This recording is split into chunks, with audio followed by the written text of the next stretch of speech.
Errores o fallos por los que se puede quemar una resistencia eléctrica. De inmediato vamos a mencionar las causas principales.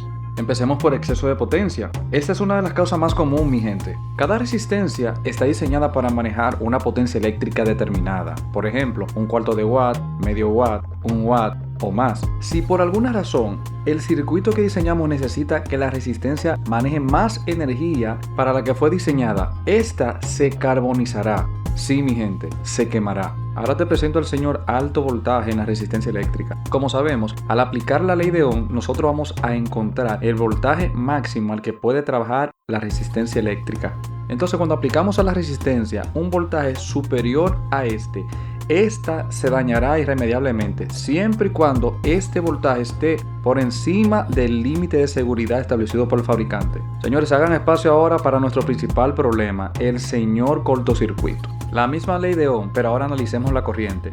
Quien ha trabajado con componentes eléctricos o electrónicos sabe que un cortocircuito, fallos en el circuito o daños en alguna tarjeta también pueden ocasionar que la corriente salte a algunas partes del circuito y se desvíe por alguna resistencia, provocando el daño de esta. Y finalmente, un error que cometemos nosotros directamente, y es que nos equivocamos al elegir la resistencia correcta, ya sea que confundamos las bandas de colores, es decir, el código de color de la resistencia, o simplemente confundimos la potencia de la misma. Ahora veamos en la práctica lo que sucede cuando una resistencia eléctrica sobrepasa los límites eléctricos para los que vino diseñada. Pero nota, un punto de seguridad. Esta práctica es peligrosa. Si aún no estás preparado, por favor, busca ayuda, no lo hagas. Los dispositivos que vamos a utilizar para la misma son fuente de 24 voltios, regulador de voltaje con pantalla LCD. Por seguridad, el regulador tiene un limitador de corriente integrado. Tenemos una resistencia de 100 ohmios a un cuarto de watt. Como ven, ya tenemos nuestro dispositivo energizado y la resistencia conectada.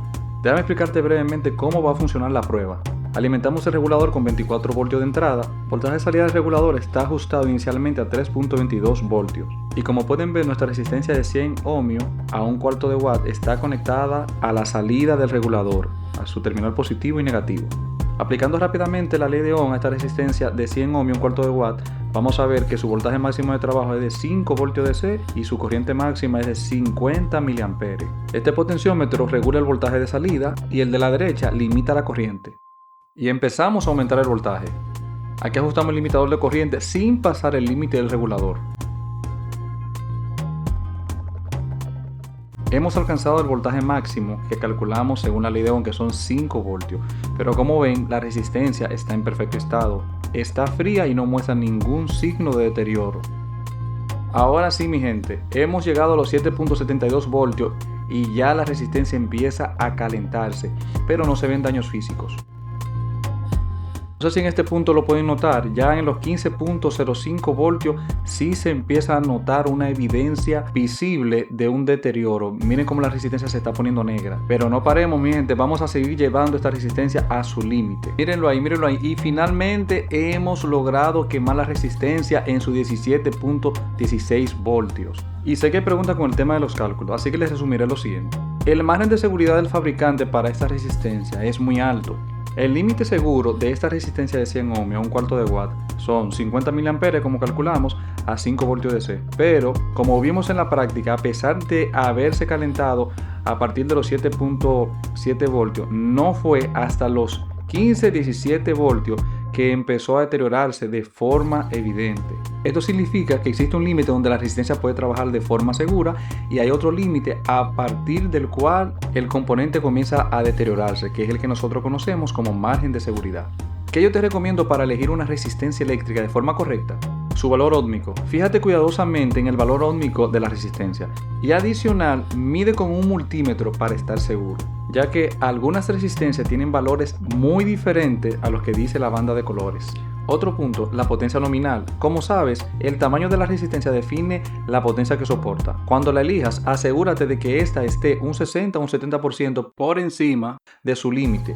Y si no estás muy seguro, coloca una resistencia con el doble de su capacidad si es posible. Veamos la tolerancia. Para aplicaciones simples como encender o apagar un LED puedes utilizar resistencia con tolerancia desde 5 hasta un 10%.